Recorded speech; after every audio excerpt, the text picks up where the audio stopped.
Welcome to Psychic Girls Next Door. We are your hosts, Shannon Miller and Lili, and this podcast is for all spirituality enthusiasts and psychics next door to share tools, experiences, and spiritual practices that align with your highest vibrational self. In this episode, we are diving into a new healing experience through Oracle readings and Auragraph readings from a healer named Linda Mallari. Yeah, we've been really exploring different healing modalities lately. It's been great. Yeah, so if you listen to our last episode, we've also, described our experiences with other healers and other practices and services that we have received, and we would love to share our experience with an Auragraph. And to me, it was my first time. It was awesome. I actually I don't think have I heard it before? Maybe, but maybe not as like Auragraph in itself. Maybe I've seen it like on TV. Yeah, where they basically from the experience that we both had, Linda taps into your energy essentially and draws your figure, your body. And then, mine showed up as a stick figure, and then she paints your aura of how it's showing up in that moment. And it was a really, really impactful experience, but I would love to hear about your experience. And we've had 2 readings with her each, right? Yes. Yeah. We started first with the Oracle reading. Yeah. That's our first introduction to Linda's work, where she offered Oracle readings. And I've had tarot readings before, which were combined with Oracle, but not like just exclusively Oracle. Yeah. So that was kind of fun to have that experience with her. Yeah. And she's, if you meet her, she has a very, she's very extroverted. Mm-hmm. She's very talkative. She has like a very big personality. Yeah. And I love that. She's just very enthusiastic. I thought I was like, am I meeting myself? Like a different version of me. I was like, that's your twin. Yeah, right. Oh my God. But I'm like, I feel like I've known this lady for a long time, and she has really fun, vibrant energy. She's kind of like the cool aunt. Yes. Yeah, right. That comes once in a while. She's just free-spirited. Yeah, cool. very, very much so. And she's just fun to talk to. And you can talk about anything. Oh, totally. Yeah. And her and I, the first session was I think a little closer to 2 hours. But then when we did the Auragraph, we did the Auragraph as a way for her to test pilot, is this a potential service for people to provide? And I said, absolutely yes. This was the most unique reading I've gotten in a long time. And because each healer will have their own way to, provide information, and whatever resonates, whatever doesn't. But everything, the process of it, really resonated, because she didn't ask me any questions. She just drew it, and then she we went through it together, and then she also added more color as a healing, a way to heal some of this information that came up, and the patterns that I've been operating on. And she's yeah, let's just add some green around your ears to when people are trying to come in with information at you, so that you just have a healing energy, so that it doesn't translate and transmute to you. And I'm oh my God, that feels great. So I can, if people still want to come to me with information or about either venting or whatever, that negative charge doesn't hit me directly. Right. And it was very interactive. And I thought I really liked how she reads. It was fun. So just to kind of explain people that, don't have any idea about the aura. So basically your aura, it's your energetic field. It's around you. It's kind of this egg-shaped, energetic space. And your aura has colors in it, because we vibrate at different frequencies. So colors have different frequencies. So as a psychic, we see or as a clairvoyant, more being more specific, we see clearly auras, we see colors, and then through colors and see where they're placed and how they are vibrating, we get information from it. And it doesn't necessarily mean, oh, if I see black, it's always bad. It's nothing like that. You just kind of look at the quality of what is the color and what is the vibration, because we do ask for information around it. And then you bring a healing color, which is a color that will help you, facilitate the healing in that specific area. So some people will say, oh, I had someone looked at my aura and it was this specific color and they think it's always going to stay that way. And I always I try to explain to people that the colors of your aura, they change because your emotions change. So therefore you vibrate at all different frequencies, emotions and feelings. So colors are never stay the same. So I might give someone a reading today and I might be vibrating at a certain color, and then we might give a reading a week from now, and it might be total different colors, and they all have different meanings. Yeah. So the way that the Auragraph is that she paints it. Yeah. She literally has this Canva.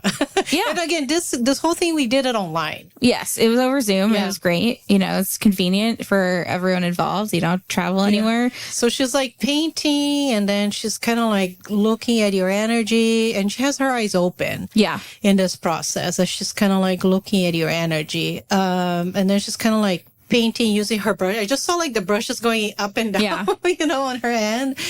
And then she showed me also the Canva with all these different colors at different parts, referring to my body and my aura, my auric field. And they were certain, mine was a mix of oranges, greens, pastel colors. It was and they all had different meanings as she was painting and just kind of interpreting all of that information. And the way that Linda does it, I believe it's a combination of her psychic skills, clairvoyant skills, but I do believe she also has some mediumship abilities too. Meaning she's gifted. Yeah, she is gifted. Yeah. She's a very intuitive healer. So she gets her information through different sources. Yeah. How she translates that. Well, I like also that I didn't really ask her a specific question. I love that. I didn't. She just went straight in. Yeah, she just knows. She just look at me and just started painting, and she just showed me and started just interpreting what the colors meant, and also about healing colors too. Oh, this color looks healing in this space and that space. So it was a fun experience. Yeah, it was a lot of fun. Did anything specific come up that you want to share? I just don't even remember anymore. It was so healing. Yeah, you just cleaned it up. And I usually I would just I take it in, whatever it resonates, and I probably got a really good healing. It was a lot about, she also, one of the interesting things that she did dive in was around my parents' energy and their spirituality. Oh, interesting. It was really, because you know how you see your parents a certain way? Yeah. And then you don't really think of them as also being a multi-dimensional being, as you are. Oh, yeah. Right? You start, usually we put our parents in this box. Yeah. They can't be anything else but that. But she also brought it in, looking at my mother, because my mother was more more into spirituality. Yeah. And more open to different practices and things like that. But my dad was very reserved, never talked about it. So I had no idea what was his stance on it. Yeah. If he but he supported my mom. He was never critical or anything about her experimentations. And she talked about that, how they were kind of also drawn because of that. So it was interesting to look at my parents through this different lens. Oh, that's cool. That's healing. That is healing, right? Kind of also validates my journey. Yeah. And why did I pick them? Right. In the first place. Oh, totally. Because I would assume that if they didn't have any resonance with that, I would be that doesn't look Right. like something that it's a good match. Oh, totally. But at some level, I think we did resonate, and my spirit probably picked that. But it was interesting how she brought that information and really made me look things at a different perspective. And I like when that happens. Yeah. You know, in a reading, when you're given a different perspective, and it kind of almost, it's not only healing, but it shifts something in you. It almost takes you by surprise in a really nice, pleasant, fun way. Yeah. Like, Yeah. especially because if you've been having, like, you know, these narratives and these constructs about your parents or, you know, anyone in your life, and then if information comes up about them in a reading, that just like kind of resets some of that energy, that previous, you know, that old belief system that you have. Yeah. I think that can be very healing. Absolutely. Because you take that past time information and bring it to the present. Just in present time, and just kind of helps me to also integrate that information within myself. And it also, for me, was also seeing my parents as spiritual beings, not just mom and dad. Right. You know, like in the traditional way. Right. The roles that they were given. Yeah, that we're also here as spirit, Yeah. you know, above all. Totally. So it was quite like, you know, that experience when you had that aha moment, Right. that I like to call it. And so that was cool. That is really was cool. a really cool thing. What about you? Was there any aha moments? Yeah. So the first reading, there was just like the strictly oracle, you know, why do I say it strictly, but just mainly oracle reading I had with her. So the 3 cards that came up were Cosmic Gateway, Magic Manifesting, and Voice of Truth. And like it was like from different, you know, mythological or like, you know, different figures in history. So Horus represented the Cosmic Gateway, Isis represented magic manifesting, and I usually wear an Isis necklace everywhere I go. It's a citrine one I got in Sedona. And then Joan of Arc was Voice of Truth. And I feel like I've always resonated with Joan of Arc. Like, there's something about her fierce independence that I'm just like, yes, she's a queen. Let's match that. Same with Isis, like, absolutely. And my question that I brought up was like, you know, manifesting I want to essentially move in with a partner, but I don't have a partner. Not yet. Not yet. But like, I want that for myself. And then I also asked about like the book series that I'm writing, and like, you know, I feel like there's some correlated connections, because this reading happened around the same time as the healing fair, like a couple days before or after, I can't remember. You know, time is kind of weird, but I was still on that, like, seeking information about that. And so, and she's like, I keep hearing the word time. And like, because I asked that question first. And so she kind of channeled before, I wouldn't even think she calls it channeling, but she channeled a lot of information before, like, while she was shuffling the cards and getting a lot of really good information about, like, it's almost like and I said, yeah, like, she's a coach as well. And so, or a life coach essentially. And I was like, I really want to move out of my current space. But ideally I've been like waiting to move into with a romantic partner, because, you know, it's expensive in San Francisco. Let's be real. Like, everyone. You need a roommate. Right. Unless if you make like, I don't know, like more than 6 figures. I would say more than like in the high 200s. Yeah. Like high 200s, maybe you can live on your own and, you know, do your thing. But for us, you know, people who are not making the high 200K range, like, typically you find roommates or you live with your partner, or who knows, or maybe you found a really great deal in a studio or whatever. But I'm in a place where I live with my sister and a friend, and I've lived here for 10 years. I'm ready to live somewhere else. I want that change, but I've been like kind of holding on like to this idea of like, oh, well, I want to move in with a romantic partner. And that's why I've stayed here for so long. And I like didn't intend to stay here for too long, because I thought I would meet someone by now. And because that hasn't happened, like, I was just asking for more information around that. And she's like, it ended up evolving in like, who do I need to become in order to write that book? who do I need to become in order to move out? Who do I need? How am I going to show up for myself and provide myself the sense of security financially, emotionally, to be able to either move out on my own or, and like make space to write my book and like provide that for myself. So it kind of just strayed away from like just this idea of relying on somebody romantically to like come into my life and then like kind of save me from like my living situation. Yeah, so waiting for an outside change. Right. To happen. Right. Rather to be from the inside. Taking your power back from that and applying it to who do I need to become?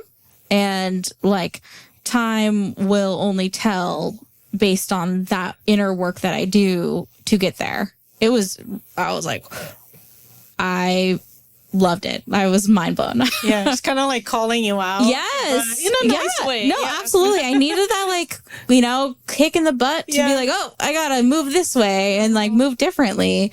And it really brought a lot of ideation out of me, especially around my book and that I'm writing and like a lot, like the creative projects and even at work too, like the workshops that I'm developing. And it just kind of made me think about like, yeah. So whenever I'm feeling like kind of stuck in an old narrative that comes up about it, like me wanting to like live somewhere else and be in a different living environment, I'm like, no.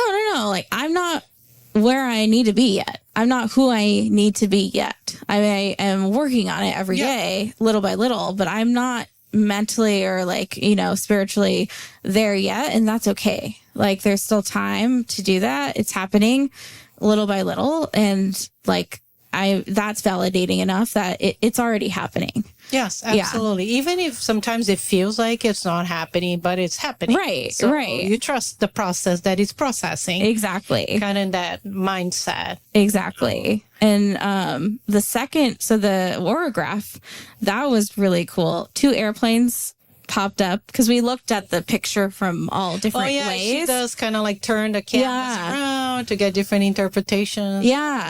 Yeah, exactly. So 2 airplanes like popped up, and hopefully we can like paste the image here in the video. But essentially, like a couple birds popped up, and I'm going to Oaxaca for a friend's wedding in April, and then I'm going on a Europe trip with my sister in May.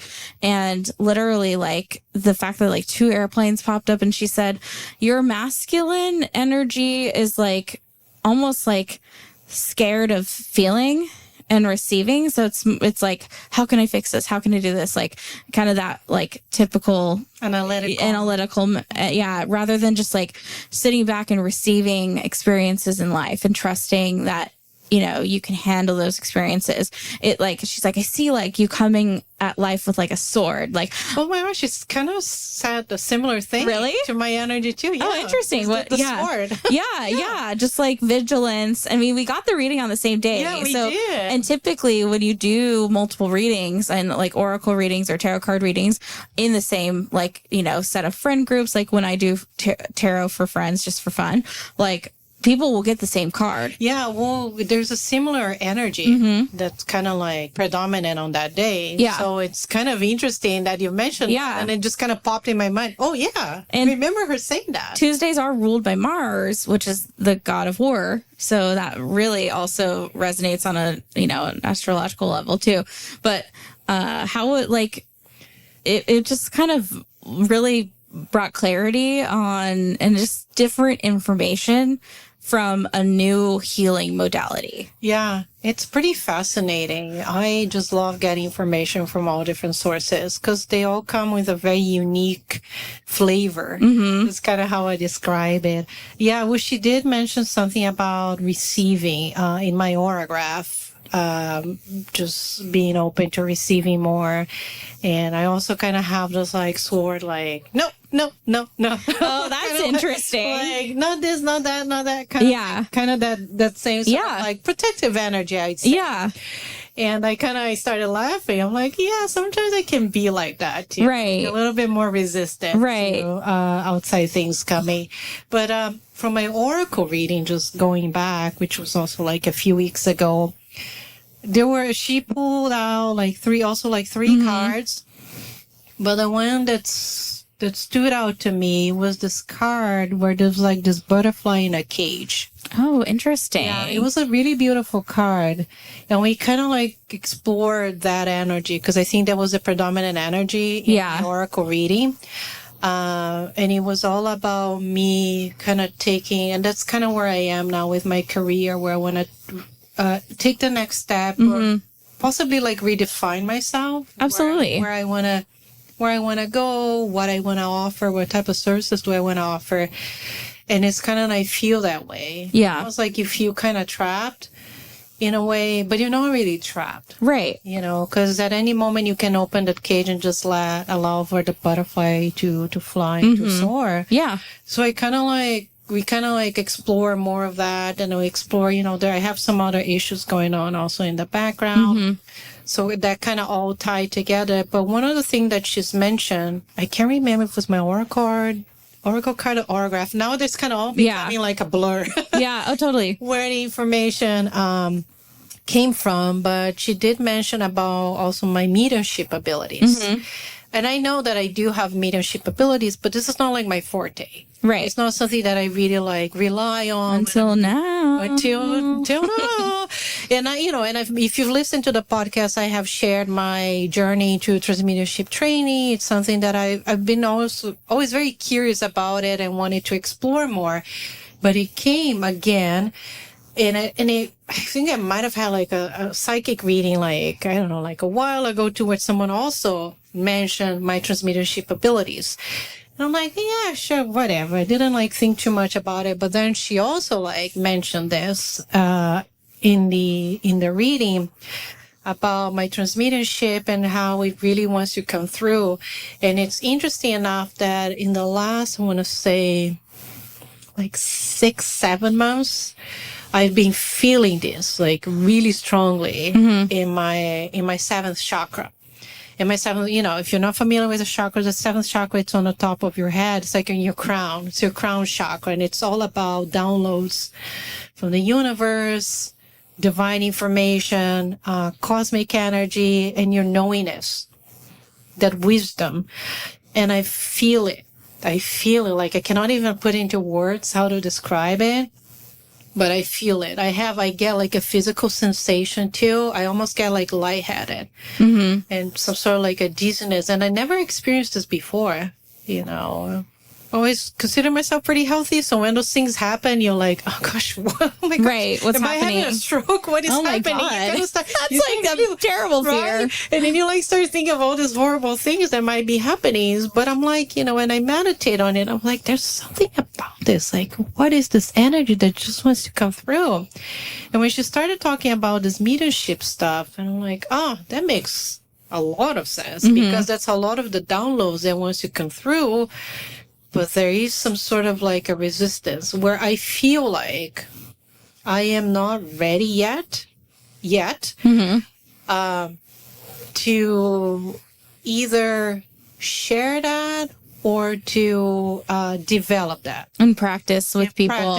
Yeah. You know, and I'm sure that things, they will evolve in due time, you know, because when you talk about this type of stuff, it's a lot for the body. Yeah. You know, mediumship, psychic, being clairvoyant, it takes a toll on the body too if you don't know like how to really take care of yourself energetically and physically. So for me, I think it's also this resistance of like, oh my gosh, can I handle all of this? Right. It'll be a lot more information about other people that exactly. And like, I already pick up a lot of being just a psychic. Right. You know, so I'm like, oh my gosh, it's kind of like double right. amount of information that might come through, maybe not. Right. You know, maybe I'll find my own ways of kind of for things to have a nice balance. Right. But it was interesting that she kind of like brought that up. Yeah. And it's something that's already been in my energetic field that I know it. I love that. It kind of wants to come through, you know. So I'm like, well, I'm just going to stay open to it. Yeah. Just allow for this, whatever it is, just to kind of evolve and just happen holistically. It's like almost giving it permission to like manifest into whatever it's going to be. Absolutely. Yeah, but it was just like so interesting, and I mean, and there's a lot more information that came through. I'm not gonna remember, and I wrote it down. I wrote down all this information because I am someone that I need to write. So I write it down, and then I'll probably go back later just to kind of like review what you said and just kind of do my homework too. Because you know, there are things that might have been said or mentioned that you know you might still want to work on it. Totally. Yeah. And like sometimes when I get readings and healings from people, I won't remember everything right away. Like it might not resonate right now. Yeah. And I don't think you No, I mean, really should, because otherwise it means you're kind of gullible. Right. Totally. Totally. Right? But then months later, you might remember it in a moment where like it has that matching energy and you're like, whoa. Like, I remember her saying this exact thing and it's happening and it's like real proof that it's like, not that I need that like evidence, but like when those moments happen of like, oh my God, this is like a match, even like 3 or 4 months later or a couple weeks later, you never know. Like, this is very relevant and apparent in my life. I love having those moments. Yeah. Well, what is fascinating is that as a psychic, when you see information, there's no concept of time. Totally. So there's no such thing, oh, this is past, this is future. So I would say things too that might not resonate right there and then with the person. But also again, like I'll get like a message like months later say, oh my God, you remember when you said this? And of course I don't. Remember. Right. You clean it out. And you're like, already separated from all this information. It's like, oh, you said this thing like 6 months ago. It all makes sense, and they start going on about where they fit in their life, and it is so validating. Oh, it is super validating. Yeah, that you tapped already into that information, right? But then later, it all kind of comes together as a puzzle. Oh, totally. Yeah, so I love that. It's like the grandmother's house breadcrumbs, but instead of getting eaten, you get like a lot of great information. Thank goodness. Right. Like the witch from Hansel and Gretel. I love the information. But also like for people that are not familiar with oracles, because I also had this question remember when we had that reading with Imani? Oh yeah. Yeah, Imani Ray. We also have this episode, I'll link in the show notes, where she gave us a tarot reading, and I asked her, well, what is the difference between a tarot reading and an oracle? Yeah. Because to me, it all seemed like it all belonging to the same basket. It's like cousins. Yeah, they're more like cousins. Yeah. So they're not really the same. So basically, tarot cards, they have more like a structure. And oracle cards, I think it's more like free flowing. Tarot cards, they're more detailed too. There's like specific numbers and symbols and things like that. And like the formation that you do, you can also apply this to oracle cards too, but like in the traditional, Rider-Waite, tarot deck, like there's, if a card is placed in a certain formation, like laid out in front of you, like it can represent a specific type of thing, like what's happening in the past. Maybe it's a turbulent environmental situation. Like there's different spreads for whatever you're intending to discover through that information or through the tarot card process. Yeah, so it's kind of like you're like reading a book, so it's telling you that. Yeah, it's more of a framework. A framework of a story. Yeah. And of course, there's like a totally personal interpretation, whereas the oracle is more like I think it seems like a little bit broader. Yeah. More like the chapter of open-ended. Whatever. Yeah. You're looking at, which I think is like fascinating too. Yeah. These are all tools again. Oh, totally. We don't want to think this is like where you get like all your information. It's not the only source of truth. No, not at all. It's a way to receive information that, take what resonates, leave what doesn't. I really get a lot of good information when I feel like, I need some other, external information about like what's going on, like cosmically. And so I'll open up my tarot deck. I'll see what flies out. And then when I read people, like, I'll be like, okay, let's see what flies out. And I'll ask intuitively, is should I, separate the deck and pick from the top, or should I spread it out? Like use my pendulum? Should I, and then I'll be like, oh, whatever flies out. And then I'll like put them out and I'm like, oh, this is a story. Let's see what's going on. Yeah, it's more like guidance. Yeah. It gives you just kind of the framework just for, just to guide, like, where is this, where's the energy at? Yeah. And just kind of take it from there. That's kind Yeah. of how I feel it too. I mean, I think it's so fun just to have all these different tools. Oh, yeah. You can get information, whether it be tarot, oracles, Auragraph, and just kind of really, because for us as healers, Yeah. I feel like we can be biased in many ways. Yeah. Totally. We get in our way. I mean, everyone's biased in some way. Yeah, at some level. Yeah. And just really having someone just to help you see things under a different perspective, and even for you to become a better healer too, because I feel that I learn from these people. Oh, totally. Like different vocabulary. Yeah. Different ways of looking at things. So this also contributes to how I also provide services to people, Yeah. like, oh, I remember them saying this, so this feels appropriate the way that I also read Yeah. other people too. So also another thing that I wanted to clarify too, the way an aurograph is done is not the same way that we as clairvoyant and psychic readers, how we read it. Right. Very different modalities, right? So an aurograph, it's the physical, she's Painting. literally painting Yeah. with a brush. Yeah. Us as psychic healers, we are more in a meditative state. Looking at whatever's coming through. We see the energy, we interpret that, and then we facilitate the information, to whoever is receiving the reading. We also do use healing colors, healing energies. At least I do at the end of my readings. I mean, for me, I use a lot of color references. Yeah. When I'm reading people, because that's how I see things. Yeah. And then for me, I get a lot of information from there.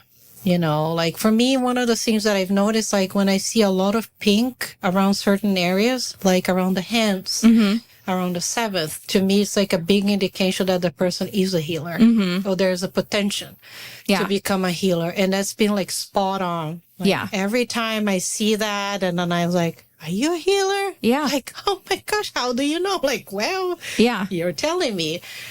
So I kind of like, I've noticed that there's certain patterns of color that to me, it means that. It doesn't mean, of course, that it's going to mean for someone Yeah. else that is reading. But I find it interesting, like how I'm able now to kind of like discern the Yeah. information in my readings too. Yeah. And we're in a pink room. We so. are. It's very pink and I love it. Yeah. Yeah. And I think pink is one of the colors that I'm trying to bring more into my wardrobe. Oh, yeah. I don't know. I think I probably mentioned to you. Yeah, you did tell me that. For people that are listening, I am not a pink color type of girl Until now. until now.